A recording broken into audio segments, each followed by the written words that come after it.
tal? Buenas noches, estimados colegas. ¿Qué tal? Nuevamente estamos en el caso clínico de la sociedad. La que les habla es la doctora Heidi Paredes García, médico asistente del Hospital Almenara. Y hoy tengo, bueno, el gusto de presentar a nuestros colegas del Hospital María Auxiliadora. Bueno, actualmente la jefa de servicio es la doctora Sofía Cancha, que también se encuentra con nosotros. El caso clínico va a estar a cargo de la doctora Vanessa Corrales, que es médico residente de primer año del Hospital María Auxiliadora. Y como tutor tenemos al doctor Eduardo Andrés Vallejos. Entonces, vamos a darle pase a la doctora Vanessa para que pueda realizar la presentación del caso clínico. Buenas noches. ¿Qué tal? Buenas noches, doctora. Muchas gracias por la presentación. Eh, bueno, soy la doctora Vanessa Corrales, residente de primer año del Servicio de Geriatría del Hospital María Auxiliadora. Y bueno, a continuación voy a presentar el caso clínico del Servicio de Geriatría del Hospital María Auxiliadora.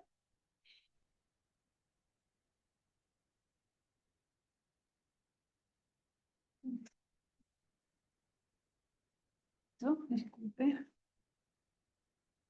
Ya. ¿Listo? Ya. Empezamos con el caso clínico. Es una paciente con siglas de EGL, de género femenino, de edad 82 años, fecha de nacimiento el 3 de septiembre del año 1942, de raza mestiza, de lugar de residencia del distrito de San Juan de Miraflores, de religión católica. Ahora comenzamos con la cronología del caso clínico. 2 meses antes de su ingreso, la paciente presenta lesiones de coloración púrpuras, costrosas, elevadas, dolorosas y palpables en ambos pies, que le dificultan la deambulación por el dolor. 1 mes antes de su ingreso, las lesiones aumentan progresivamente en ambos miembros inferiores hasta las piernas, tornándose costrosas y que al caer dejan úlceras. 1 semana antes de su ingreso, presenta lesiones en cara de menor diámetro, papuladas, umbilicadas, múltiples espículas en párpado superior, asociada a una lesión necrótica en el tercio distal del segundo dedo de la mano derecha. El día de su ingreso por consultorio externo de geriatría, se evalúa a la paciente, donde se evidencian las lesiones que describe en miembros inferiores, en cara, y asimismo se evidencia la necrosis del dedo de mano derecha y un deterioro funcional producto del dolor que presentaba en miembros inferiores por las lesiones. Estos son los motivos principales por el cual se decide la hospitalización para su estudio. La paciente se hospitaliza e ingresa con estas funciones biológicas: apetito conservado, sed conservada, deposiciones disminuida, micción conservada, sueño disminuido, el peso sin alteración. Como antecedentes generales tenemos a una paciente ama de casa que vive en una vivienda multifamiliar con los servicios básicos. Como antecedentes patológicos, la paciente presenta hipertensión arterial hace 25 años, un trastorno depresivo hace 2 años, polineuropatía hace 6 meses. La paciente no tiene hospitalizaciones previas. Como antecedentes quirúrgicos, la paciente se realizó una hernioplastia hace 20 años. Como antecedentes farmacológicos, la paciente toma alprazolam de 0,5 miligramos, una tableta cada 24 horas, amitriptilina de 25 miligramos, una tableta cada 24 horas, enalapril de 10 miligramos cada 12 horas y pregabalina de 150 miligramos cada 24 horas. Hábitos nocivos, niega. Al examen físico encontramos a la paciente con funciones vitales estables, una presión arterial de 110/60, frecuencia cardíaca de 78, frecuencia respiratoria 16, saturando a 98%, a FIO 21. regular estado general, regular estado de hidratación, regular estado de nutrición, ¿no? Hemodinámicamente estable, ventilando espontáneamente. Vemos en el examen físico en piel, se ve una leve palidez, una cruz sobre 3, tibia, se evidencian las lesiones purpúricas, palpables y costrosas, múltiples en cara, en miembros inferiores, de aproximadamente de 5 a 9 milímetros de diámetro, y una lesión necrótica a nivel distal del segundo dedo de la mano derecha, que es dolorosa la palpación. En el tejido celular subcutáneo, bueno, es de regular cantidad, y hay un edema alrededor de las lesiones, una cruz sobre 3. Tórax y pulmones, el patrón respiratorio es normal, muy vesicular pasa en ambos emitóras, no hay ruidos agregados. Cardiovascular, igual el ruido cardíaco rítmicos, no soplos, normofonéticos, igualmente en abdomen no hay alteración, es un abdomen blando, depresible, no doloroso. En el sistema nervioso es una paciente despierta, colaboradora, no hay signos meningios ni de focalización, y una escala Glasgow de 15/15.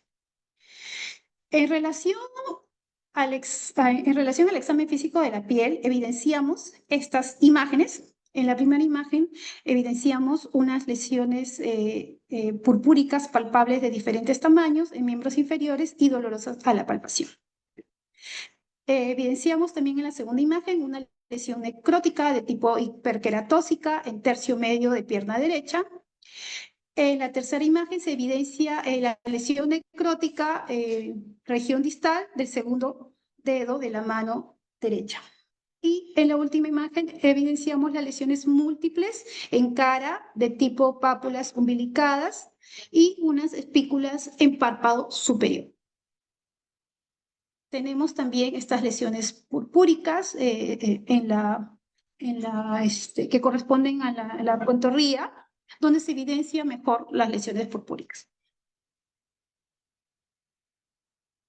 Realizamos una valoración geriátrica integral a la paciente en sus 4 esferas, en la parte funcional. En la hospitalización, bueno, la paciente es un CAC-C, es un Bartel 65, es un Lowton 8.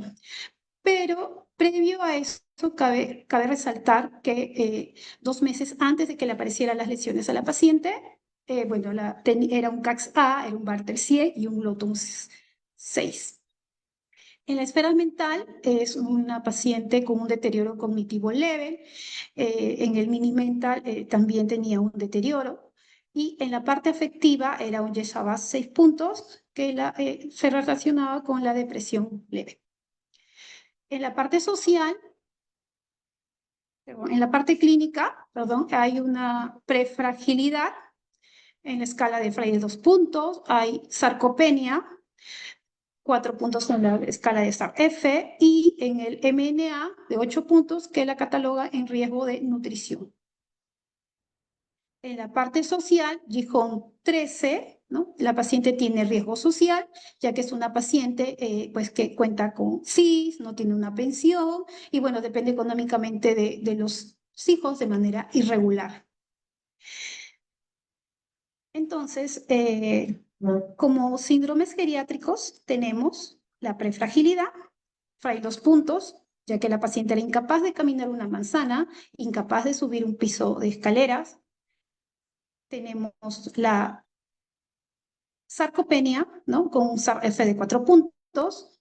Y como problemas geriátricos tenemos el edontulismo parcial, la deprivación sensorial, visual, la constipación y el insomnio. Cuando se hospitaliza a la paciente, se realizan los siguientes exámenes. Tenemos un AGA, donde vemos que la mayoría de los valores están en rangos normales, salvo el calcio, que se encuentra levemente aumentado, el calcio iónico. Se le hace un hemograma, donde vemos que la hemoglobina está en 9.3, la cual es una anemia moderada, normocítica, normocrómica. Continuando con los exámenes auxiliares, se le hace un T4 libre, la cual está en rango normal, una TSH que está en rango normal, una vitamina B12 también en rango normal, hierro y ácido fólico en rangos normales. Se le hace un perfil lipídico en la cual se encuentra en rangos normales, la glucosa en rangos normales, una hemoglobina glicosilada de 106 normal, un PCR de 0,5. Los siguientes exámenes que presenta es la creatinina, la glucosa y la urea en rangos normales y bueno, le hacemos un calcio sérico, ya que en el AGA se había evidenciado un aumento del calcio iónico. Entonces hicimos el calcio sérico, lo cual lo corregimos con albúmina, dando un valor normal. Hicimos también un perfil hepático donde observamos pues que las proteínas totales estaban aumentadas, la albúmina disminuida, las globulinas aumentadas, se hace la relación albúmina-globulina, la cual nos da un puntaje de 0,54, siendo una relación baja, según los valores referenciales. Entonces, hasta aquí tenemos una paciente, mujer de 82 años, con antecedentes de hipertensión arterial, polineuropatía, un trastorno depresivo, con los siguientes problemas como una disociación albúmina-globulina, 0,54, las lesiones purpúricas dolorosas, costrosas y umbilicadas en cara y miembros inferiores, y una anemia moderada normocítica normocrómica. Como síndromes geriátricos, la prefragilidad y la sarcopenia. Y dentro de los problemas geriátricos, el edontulismo parcial, la deprivación sensorial, la constipación y el insomnio. Entonces, se hizo un algoritmo relación albúmina-globulina.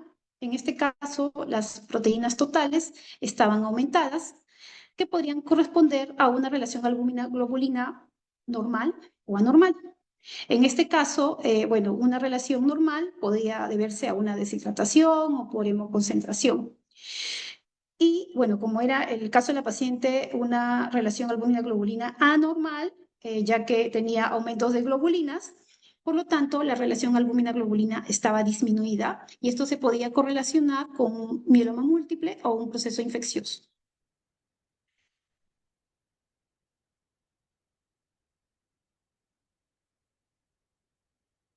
Básicamente, como la lesión predominantemente de nuestra paciente eran las lesiones purpúricas y dentro de las púrpuras hay una amplia clasificación, entonces la clasificamos entre púrpuras palpables y no palpables. En el caso de nuestra paciente fue de tipo palpable, por lo cual descartamos las no palpables. Y dentro de las palpables tenemos las por causas embólicas y las vasculitis. Dentro de las causas embólicas tenemos a la meningococemia, a la gonococemia, a la fiebre por riquepsia, a la ectima gangrenosa. Entonces, estas enfermedades generalmente, bueno, cursan con un mal estado general, son enfermedades infecciosas de gravedad, ¿no? Por lo tanto, lo descartamos en nuestra paciente, ya que nuestra paciente no tenía fiebre ni afectación del estado general, era una paciente hemodinámicamente estable clínicamente y laboratorialmente también. Entonces, por lo tanto, descartamos las causas embólicas. Y nos vamos a las vasculitis, en la cual, según la clasificación del Consenso Internacional para nomenclatura de vasculitis del año 2012, tenemos en esta clasificación las vasculitis de pequeños vasos, mediadas por inmunocomplejos, las de vasos medianos y pequeños, las de vasos medianos y las de vasos grandes, ¿no? En las de vasos pequeños tenemos la vasculitis leucocitoclástica, la púrpura de Schoen-Henoch, las vasculitis urticariforme, el eritema elevatum. Dentro del vaso medianos y de vasos pequeños tenemos a las mediadas por inmunocomplejo, como las crioglobulinas, las vasculitis asociadas a enfermedades de tejidos conectivos, a las vasculitis sépticas, tenemos a las vasculitis asociadas a ANCA, que pueden ser la granulomatosis de Wegener, la poliongitis microscópica o el síndrome de Chauvet-Strauss. Dentro de vaso mediano, la poliarteritis nodosa, las enfermedades de Kawasaki, y de vasos grandes tenemos la arteritis de células gigantes o las arteritis de Talla. Takayasu. Entonces, se hizo la interconsulta con el servicio de dermatología para toma de biopsia, ya que en la mayoría el diagnóstico es histopatológico. Entonces, mientras esperamos el resultado de la patología, realizamos algunos exámenes complementarios, como el ANA, la cual fue negativo, el ANCA, que también fue negativo, por el cual nos descarta la vasculitis de pequeños vasos por ANCAS. Como nos llamó la atención la lesión necrótica del segundo dedo distal de la mano derecha, hicimos un panel de SOP, un panel de SAP, en la cuales evidenciamos que los criterios mayores estaban dentro de los valores normales. Y bueno, en el caso de los criterios menores tenemos la anticardiolipina IgA, que estaba ligeramente aumentada.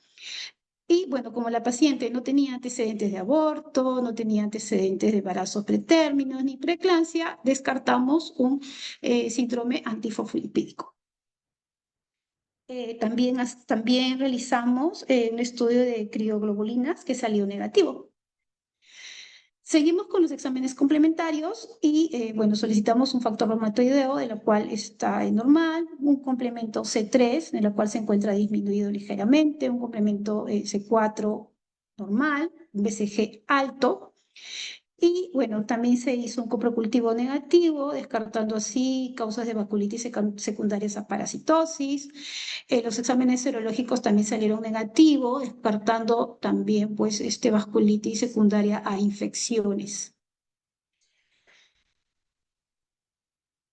Entonces, tenemos ya la anatomía patológica de la paciente, en la cual describe de la biopsia de pie derecho, en la cual se describe una epidermis con ortoqueratosis y focos de necrosis isquémicas que se acompañan de leve infiltrado de neutrófilos. La dermis presentaba leve infiltrado inflamatorio perivascular de linfocitos con algunos neutrófilos y regular cantidad de extravasación de glóbulos rojos, ¿no? Y bueno, en el comentario histológico lo relacionan que es compatible a formas de vasculitis leucocitoclástica.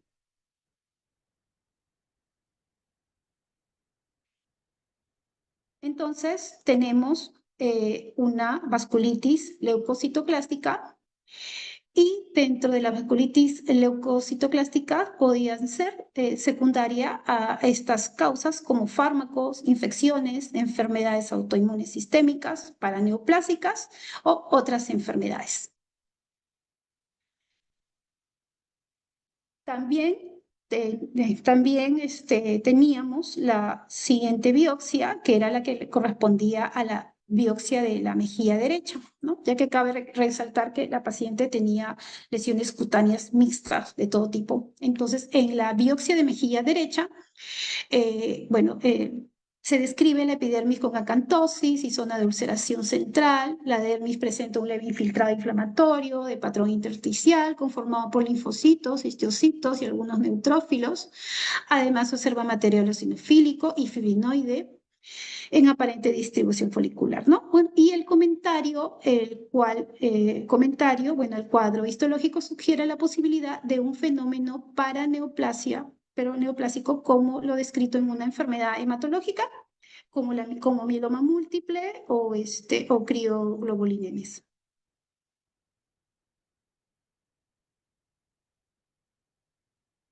Entonces, tenemos una vasculitis leucocitoclástica secundaria a una paraneoplasia por unas neoplasias hematológicas.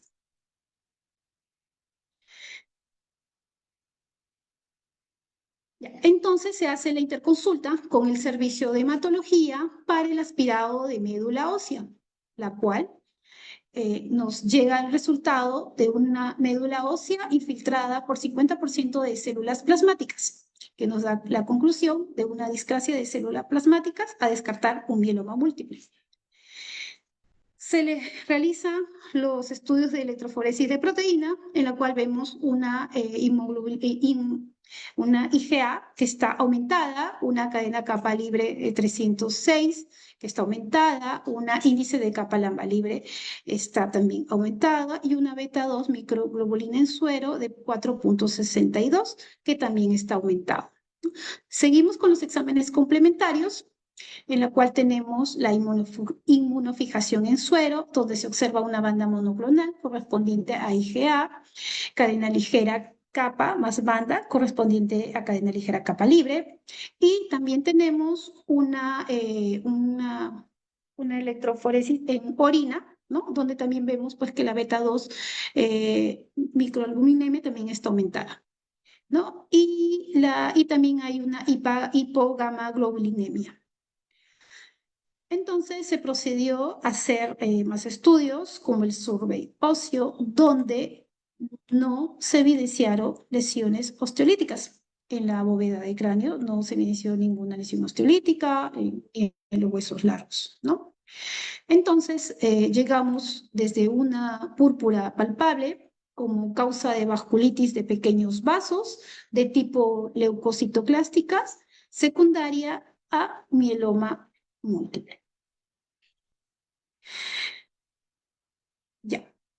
Con respecto al mieloma múltiple, es una enfermedad, bueno, es la segunda enfermedad hematológica maligna en el orden de frecuencia. Es una neoplasia de células beta caracterizada por una proliferación descontrolada de las células plasmáticas cuyo origen inicial es la médula ósea, ¿no? Puede acompañarse de nichos extramedulares denominados plasmocitomas.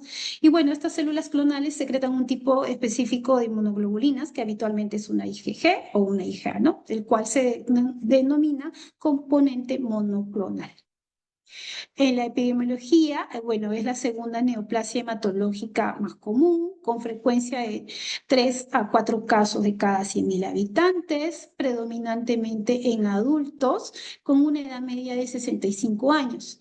Las afecciones de la piel aparecen como un hallazgo extramedular, ¿no? Y corresponden al 1% de los pacientes con mieloma. El cuadro clínico vemos que hay una afección orgánica, la lesión ósea se presenta en el 80% de los pacientes. En este caso, nuestra paciente no tenía lesión ósea, la anemia en un 73%, y bueno, sí, nuestra paciente presentaba una anemia moderada, dolor óseo en un 58% de los pacientes, la cual no había. Nuestra paciente tampoco tenía falla renal.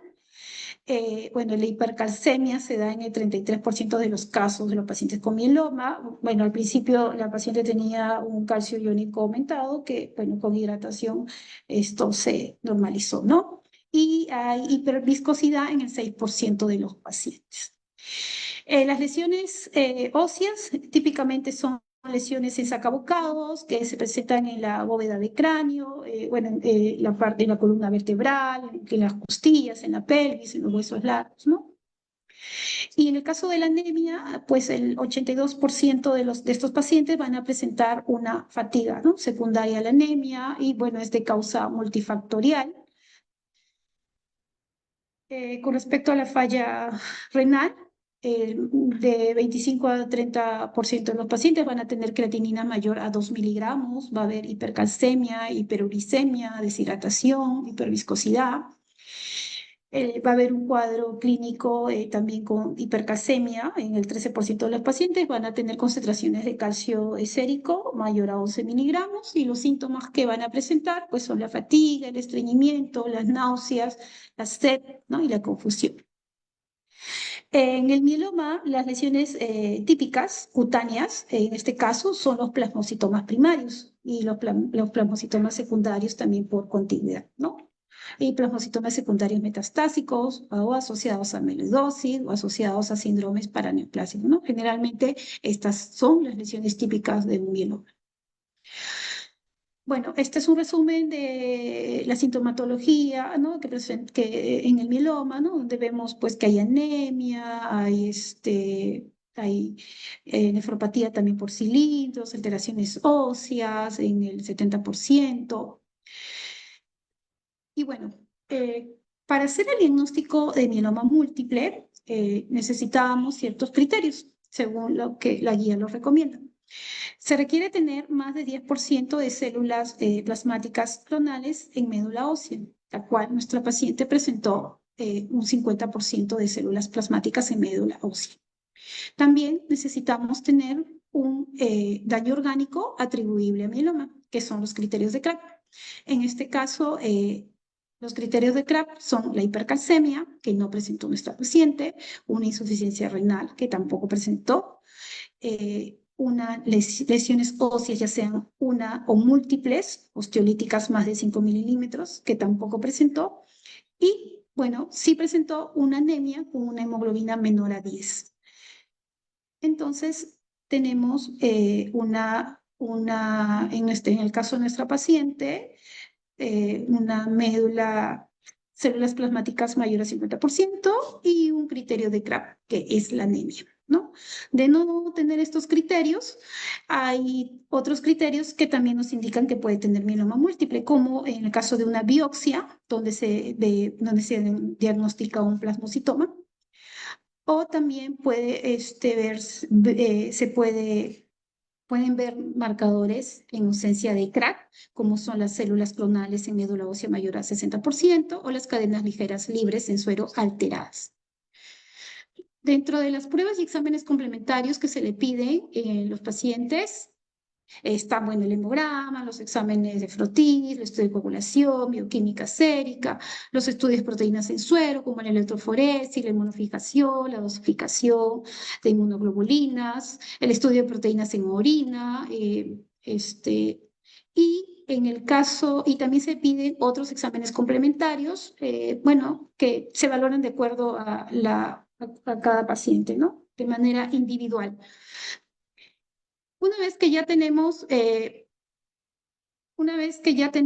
el diagnóstico de mieloma, entonces procedemos a hacer lo que es el estadiaje con el IS. En este caso, el estadiaje de nuestra paciente, ya que ella tenía una beta 2 microglobulina de 4.6, entonces la cataloga en la etapa 2, ¿no? En la etapa 2 del IS. Y una vez que tenemos este estadiaje, nos vamos a la supervivencia global mediana en meses, en la cual tenemos, según el IS, ¿no? Una supervivencia mediana en meses de 44 meses aproximadamente. Ahora, respecto al tratamiento de mieloma múltiple, vemos el tratamiento de primera línea son los pacientes candidatos a trasplante autólogo, la cual, según las guías hematológicas, son para pacientes menores de 70 años y que no presentan comorbilidades. Y bueno, el objetivo de este tratamiento para que alcance mejor respuesta es dar una inducción previa al trasplante autólogo con ciertos medicamentos, como una terapia cuádruple que incluye un inhibidor de proteasoma, un inmunomoduladores, un anticuerpo monoclonal anti-CD38 y corticoides. Ese es en el caso de los pacientes que van a recibir trasplante autólogo, ¿no? Y en los pacientes no candidatos a trasplante autólogos, también hay una primera línea, pero debemos valorar en todo caso la edad de los pacientes, el criterio de la fragilidad y las comorbilidades, ¿no? Y bueno, y se recomienda realizar en estos pacientes pues escalas de valoración geriátrica, ¿no? Para así reconocer la fragilidad y dar un tratamiento adecuado. Las recomendaciones que dan las guías en estos pacientes que no son candidatos a trasplantes es el daratumumab con la lenalidomida, la dexametasona, o también recomiendan el daratumumab con el bortezomib, el melphalan y la prednisona, ¿no? Que son recomendaciones basadas en algunos ensayos. Entonces, en el algoritmo de tratamiento, tenemos en los pacientes que van a recibir trasplante autólogo, previamente se hace la inducción, se le da el tratamiento recomendado con Se le da el tratamiento recomendado con estos fármacos, ¿no? Luego viene el trasplante, la terapia de consolidación, también con este tratamiento recomendado. Bueno, la dosis de mantenimiento que recomiendan con la lenalidomida. Y en los pacientes no candidatos a trasplante, bueno, se recomienda, como les mencioné, el daratumumab, la lenalidomida, la dexametasona, ¿no? Y otras opciones también como la lenalidomida, la dexametasona, ya que estos medicamentos de acá son de alto costo. Entonces, antes de iniciar el tratamiento oncológico, debemos realizar una valoración geriátrica oncológica, en el cual hicimos el cuestionario, el tamizaje geriátrico de G8, la cual tuvimos 9 puntos, ¿no? Que nos da pues un riesgo de fragilidad y bueno, nos dice pues que debemos realizar una valoración geriátrica integral. También tenemos el DES-13, donde tenemos acá más de 3 puntos que lo catalogan en riesgo de deterioro funcional o muerte. Tenemos una valoración funcional de Karnofsky de 60 puntos, donde requiere asistencia ocasional y bueno, es capaz de atender la mayoría de sus necesidades. Y en la escala funcional de COP nos salió 3 puntos, bueno, que solo realiza algunas actividades de cuidado, pero muy limitado, confinado a su cama o a su silla en más del 50% del día. Entonces, antes de dar el tratamiento oncológico, las guías recomiendan hacer unas escalas también de fragilidad. Y las escalas de fragilidad más recomendadas son, bueno, por el Working Group. Tenemos esta de acá, en la cual clasifica a los pacientes en 3, en fit, intermedio fit y frágil, ¿no? En esta escala, básicamente, nuestra paciente ya con más de 80 años estaría en la escala de fragilidad. Y el tratamiento que recomiendan las guías, pues es con la lenalidomida y la dexametasona o el bertasomib con la dexametasona. Hay otras guías, como la Sociedad Española de Hematología y Hemoterapia, que recomiendan a los pacientes frágiles igual, ¿no? La lenalidomida, la dexametasona o el daratumumab, el berpasolid. Y también en el grupo de estudios de gamapatías y monoclonales también recomienda el tratamiento con estos tratamientos, ¿no? Daratumumab, bertasolid, melphalan, prednisona, y bueno, y en el caso que no pudiéramos adquirir el medicamento por el alto costo, bueno, el tratamiento igual recomienda lenalidomida y dexametasona. Entonces, nuestra paciente al alta recibió talidomida de 100 miligramos, una tabletita vía oral a las 8 de la noche, apixaban de 5 miligramos, media tableta cada 12 horas y prednisona de 50 miligramos vía oral. Conversando con hematología por el tratamiento de la talidomida, ya que la mayoría de las recomendaciones y las guías pues recomiendan a la lenalidomida. Me refirieron que la lenalidomida prácticamente acá en el Perú se está usando ya para tratamientos que han fracasado después de un trasplante o un tratamiento refractarios, ¿no? O que han recaído. Bueno, la paciente se va de alta con este tratamiento, igual también recibe su medicación habitual. Y al control al mes, igualmente continúa con la talidomida, la prednisona y se cambia el apixaban por el ácido salicílico, ya que se puede manejar mejor ambulatoriamente. Luego de eso, posalta, se realizan las intervenciones por el equipo multidisciplinario, ¿no? La paciente cuenta con un PGI al alta, en la cual podemos observar que dentro de su hospitalización, bueno, era una paciente, era una CAC-C, ahora es una CAX-B, era un Bartel 65, ahora es una Bartel 90, un Lotoni Brody 3, ¿no? Ahora es un Lotoni Brody de 6 puntos, un Yesabash de 8 puntos y ahora es un Yesabash de 9 puntos. Entonces, podemos ver los controles de nuestra paciente.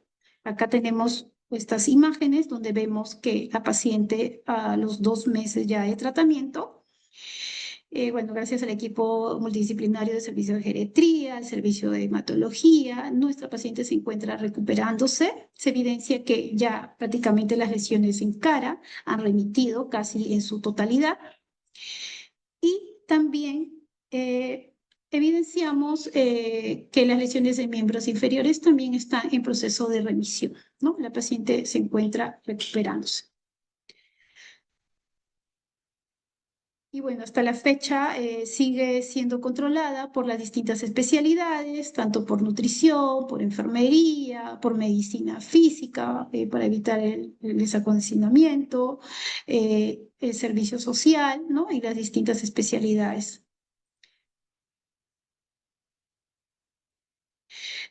Se conversó con la familia acerca de las voluntades anticipadas, ya que en el caso de la paciente por tener el diagnóstico de mieloma múltiple, al ser esta pues una enfermedad incurable con un tiempo de sobrevida no muy larga, ¿no? Bueno, se decide con el equipo de geriatría informar sobre el diagnóstico y las consecuencias de esta enfermedad, del tratamiento.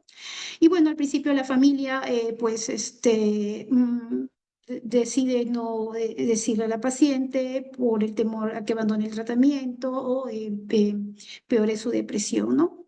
Pero posteriormente, bueno, se informa a la paciente, se reúne el médico tratante, el médico del servicio de hematología, y donde la paciente, este, decide, ¿no? De cómo quiere, decide con autonomía que se cumpla su voluntad, ¿no? Hasta el final y se respete así su voluntad y que no sean terceras personas las que tomen decisiones por ella más adelante. Entonces, dentro de las conclusiones, se presenta el caso de esta paciente, bueno, al tratarse de una presentación cutánea inusual de mieloma múltiple, las manifestaciones cutáneas suelen pasar desapercibidas y no se reconocen en los pacientes con mieloma múltiple, ya que son variables, inespecíficas y pues la cual plantea un desafío para el diagnóstico. Indican un mal pronóstico, ya que generalmente suelen presentarse en estadios finales de progresión de enfermedad o recaídas, bueno, siempre y cuando sean las lesiones específicas del mieloma, ¿no? Y bueno, es importante realizar la evaluación de fragilidad para identificar al paciente vulnerable con riesgo a complicaciones en el tratamiento, para así ofrecer mejores tratamientos desde el inicio, evitar el sobretratamiento o el infratratamiento o la toxicidad del medicamento.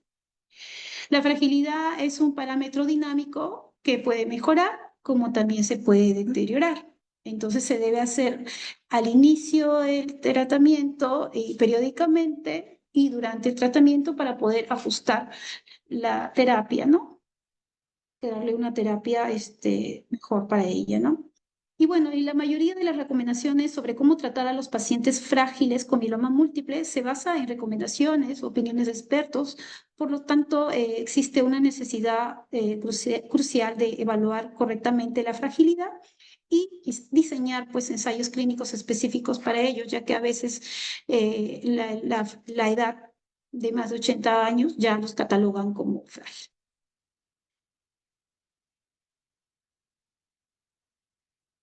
Y bueno, eso sería todo. Muchas gracias. Estoy atenta a responder las preguntas.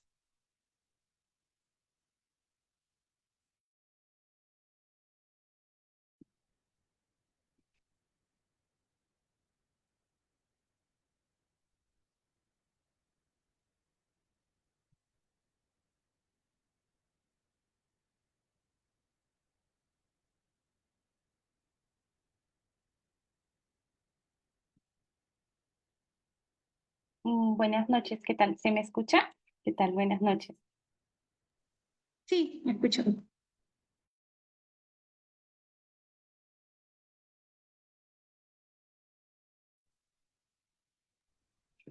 Buenas Sí, noches. escucho. ¿Cómo están? ¿Qué tal? Buenas noches. Agradecerle a la doctora Vanessa por su exposición. Muy interesante en realidad. No sé si los demás colegas tengan alguna pregunta, algún comentario a nivel del chat por interno, pueden hacerlo. Yo lo voy a leer para hacérselo llegar a los expositores, ¿no?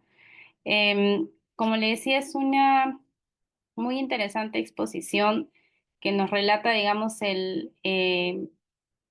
cómo un paciente adulto mayor va desde una desfuncionalización, es decir, este paciente creo que tenía una mejor funcionalidad y va empezando, digamos, a decaer, ¿no? Hasta que aparecen estas lesiones, que es lo que muchas veces llama la atención a la familia, ¿no?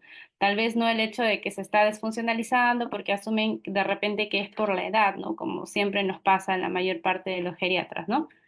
Sino que ya toman alerta cuando tienen las lesiones, digamos, a nivel de la piel y cómo un tema de una manifestación en la piel puede tener, digamos, un trasfondo, ¿no? Recordemos igual que las enfermedades, digamos, reumatológicas, etcétera, o autoinmunes son muy, digamos, infrecuentes en los adultos mayores, excepto estas, se pueden dar, pero no son tan frecuentes, excepto estén acompañadas de otra enfermedad de fondo, ¿no? Normalmente como síndromes paraneoplásicos.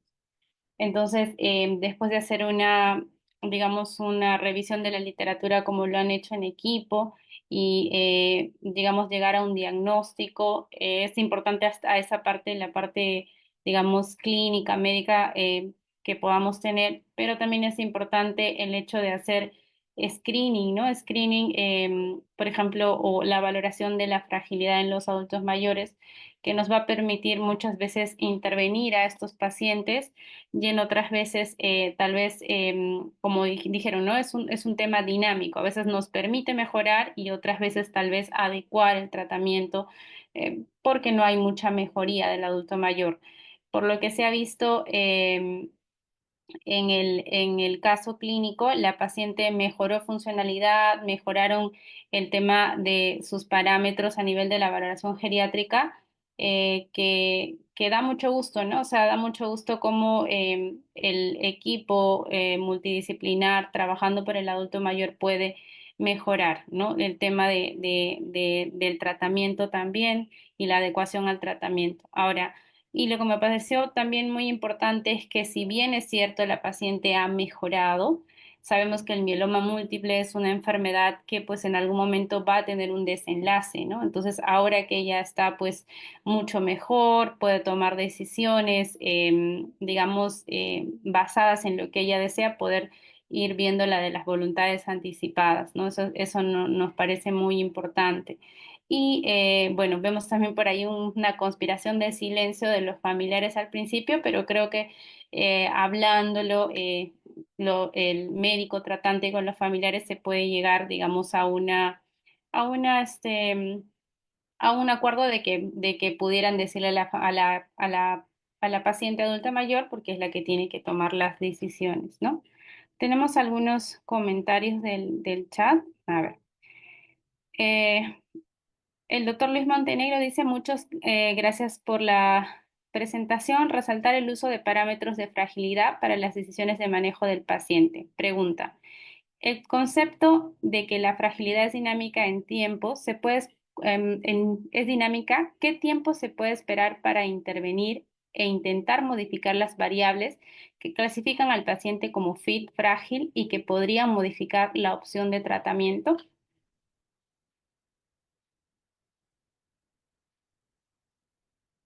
No sé si alguien de los expositores podría responder la pregunta del doctor Montenegro.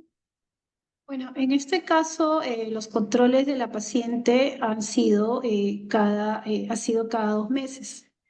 Y bueno, sí se ha visto el cambio porque sí, la presentación pongo una diapositiva donde la paciente pues que estaba con un CAC-C, empieza a la alta, al control, posteriormente a los 2 meses, ¿no? Mejora, ¿no? Siendo un CACS-B, un Barter 90. Entonces, bueno, todavía estamos haciendo el seguimiento a la paciente y seguimos haciendo las intervenciones. Ujú. Ok, muchas gracias, doctora. A ver, tengo otra pregunta. La doctora Jacqueline Felipe dice, buenas noches.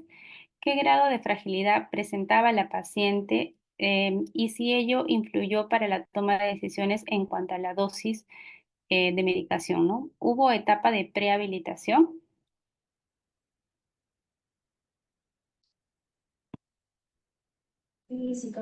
Claro, en el servicio de geriatría, de todas maneras, hubo una evaluación nutricional, se mejoró la parte nutricional, igualmente con medicina física, también se hizo la terapia para poder así evitar ese desacondicionamiento del paciente. Y, ¿cuál era la segunda pregunta? Am, dice si la fragilidad influyó en las decisiones en la medicación, o sea, en cuanto a la Claro. dosis. ¿Qué tal? Buenas noches. Sí, en cuanto a la pregunta que mencionaban sobre fragilidad en la paciente, nuestra paciente ya para el momento cuando acude con nosotros era una paciente prefrágil, como presentamos, con respecto a la toma de decisiones, sí, como presentó también nuestra R1 en el cuadro basado en las guías, y también lo mencionamos junto con el equipo de hematología y nuestro equipo de geriatría, ¿no? Según las guías, nos basamos en cuanto a si el paciente, por la edad, ¿no? En la escala, ya por la misma edad y por el hecho de tener más de 80 años, la paciente, tan solo por la edad y según la escala de la IWMZ, que es exclusivamente para oncología o oncohemato, mieloma múltiple, se cataloga como para cuidados paliativos, un tratamiento ajustado. Es decir, que a pesar de que sí se le inició la prehabilitación de la paciente porque específicamente tenía un riesgo de malnutrición, si bien un riesgo social también, y en cuanto a rehabilitación, porque recordemos que las lesiones las tenía en los miembros inferiores y eso a ella le causaba dolor y eso también hizo de que baje su funcionalidad, ¿no? Entonces, a pesar de trabajar eso y obtener, digamos, buenos resultados, se decidió no ya catalogarla, ¿no? Por la misma enfermedad como paliativos, pero a pesar del diagnóstico oncológico, la paciente sigue en rehabilitación, en prehabilitación, ¿no? Y sobre todo mejorando la calidad de vida, que ese es el objetivo nuestro como geriatras. Buenas noches. Buenas noches. ¿Se me escucha? Sí, sí, doctor, se la escucha. ¿Qué tal? Yo soy el doctor Eduardo Vallejos, soy médico asistente del Servicio de Geriatría y del Hospital María Auxiliadora. Y bueno, tutor de la doctora Vanessa Corrales en esta exposición. Primero, felicitarla a ella por esta exposición. Los que hemos pasado por aquí sabemos que cuando somos residentes a veces es un poco difícil por los nervios, pero lo ha hecho muy bien, superó el reto. Y agradecer también a los colegas a las preguntas. Y quisiera mencionar lo que preguntó el doctor Montenegro con respecto a las variables, la dinámica de la fragilidad, ¿no? Nosotros entendemos que evidentemente nuestro paciente en algún momento se va a fragilizar más, ¿no? Tanto por el tema de la edad y tanto por el tema del cuadro oncológico, ¿no? El mieloma. Sabemos que no tiene cura, que el tratamiento que tiene es prácticamente paliativo. Incluso la medicación que comentó Vanessa, que está en las guías, muchos de los medicamentos pueden tener mucha repercusión en la calidad de vida de los pacientes. Pues justamente a la señora se le hizo estos test de fragilidad para cuadros oncológicos, hematológicos, y solo por el hecho de la edad ya era considerada una paciente frágil, ¿no? Entonces el plan de trabajo por parte de hematología era darle medicación de mantenimiento y dar la medicación que no afecte más su calidad de vida. Por otra parte, por nuestra parte, lo que estamos haciendo es hacer sus controles. Por un tema de casuística, de cantidad de pacientes y a veces poco personal, las citas no son tan eh, cortas como debería ser, ¿no? Entonces lo manejamos cada 2 meses, pero sí, cuando vemos que el pacientito por ahí se va desfuncionalizando más, damos adicionales para tratar de verlos más seguidos y darles un seguimiento, ¿no? Eh, y por el otro lado, la pregunta de la doctora Jacqueline con respecto a la medicación y su etapa de prehabilitación. Claro, cuando ella se hospitaliza con nosotros, ya viene con un grado de disfuncionalidad, ¿no? Era un CAT-C. Y justamente previo a la aparición de los síntomas, ella era una paciente independiente. Entonces, durante la estancia hospitalaria, la ventaja, y agradecemos eso en el hospital, es que hay apoyo de las diferentes especialidades. Por ejemplo, trabajamos mucho con nutrición para ayudar a un adecuado aporte proteico en la nutrición de los pacientes y trabajamos mucho con medicina física, que va a piso para trabajar con los pacientitos y evitar la parte del desacondicionamiento. Si es posible, hay unos sillones ahí fuera de la sala y hacemos que caminen y que se sienten ahí para tratar de que no pierda mucha funcionalidad, porque sabemos que el solo hecho de estar hospitalizados, un paciente adulto mayor se desfuncionaliza, ¿no? Más si hay mucha carga de enfermedad y más si es por ahí una enfermedad oncológica.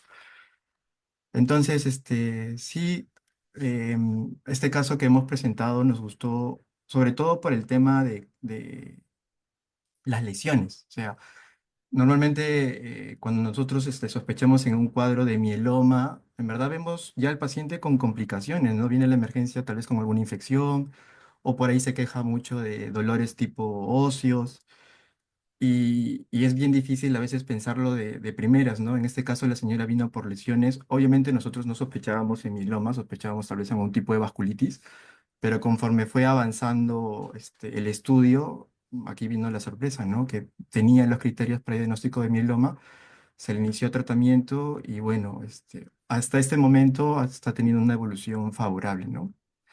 Pero sí sabemos y somos conscientes que va a llegar un momento en que esta evolución va a dejar de ser favorable y la paciente va a comenzar a desfuncionalizarse y la idea es estar ahí para ella, para apoyarla, ¿no? En todo lo que sea posible. Listo. Gracias, doctor. Por último, la doctora Claudia Málaga nos pone buenas noches, felicidades, doctora Vanessa, un bonito caso, sobre todo por las lesiones. Solo debemos recordar los síndromes paraneoplásicos en nuestros adultos mayores oncológicos, ya cuando vayan avanzado, muchas veces por falta de reactivos no controlamos el calcio u otros y ya lo que entiendo es que encontramos a finales de la enfermedad, ¿no? Muchas gracias, pone la doctora. No sé si hay otra pregunta u otro comentario. Buenas noches. ¿Cómo está, doctora? Eh, ¿Qué tal? ¿Qué tal? Buenas noches. Bien, más que todo para felicitar al equipo, que es un trabajo en equipo, y felicitar a la doctora Vanessa, que le ha puesto todo el empeño y dedicación. Resaltar sobre todo que, bueno, en nuestro hospital María Auxiliadora, el servicio de geriatría en estos 4 últimos años se ha ido implementando gradualmente con una sala de hospitalización de 6 camas, 3 consultorios y lo más fuerte que tenemos ahora pues es el equipo de 6 geriatras y el equipo interdisciplinario que está conformado principalmente por el médico rehabilitador, 2 tecnólogos médicos, uno que hace terapia cognitiva, terapia física, la nutricionista, psicóloga. Tenemos también últimamente a un químico farmacéutico. Sobre todo, mencionarles que este trabajo nos ha servido bastante, como siempre, para poder unir más las fuerzas, no solo como geriatras, sino también con el equipo interdisciplinario. Es un equipo que tiene una resolución de la dirección del hospital y que es parte del equipo de geriatría, lo que nos permite hacerle un seguimiento al paciente periódicamente. No es fácil el trabajo, somos una especialidad nueva, entre comillas, en los diferentes hospitales, Ya tenemos la norma técnica que ahí se está implementando gradualmente, pero de hecho necesitamos más fuerza, ¿no? De nivel central para que podamos ya sentar las bases de la geriatría en nuestros hospitales. Agradecerles a cada uno de ustedes, al equipo, por el tiempo, por su participación y una vez más felicitar al equipo de geriatría y también al equipo interdisciplinario que ha participado en este caso clínico. Gracias. Muchas gracias a usted, doctora. Bueno, las felicitaciones están también de parte de los colegas en el chat. Muchas gracias por ilustrarnos con este caso, por enseñarnos también y que, bueno, geriatría siga avanzando en los diferentes hospitales. Es una alegría, creo que para todos y todos apuntamos a eso, ¿no? Que nuestros adultos mayores tengan una mejor atención, que, digamos, sigamos avanzando en las políticas de salud, etcétera, para nuestros adultos mayores. Muchas gracias, nuevamente felicitaciones por este caso a todo el equipo del Hospital María Auxiliadora. Entonces, si es que, digamos, ya no hubiera otra pregunta, damos por finalizado el caso clínico del día de hoy. Muchas gracias a todos. Buenas noches, doctores. Muchas gracias.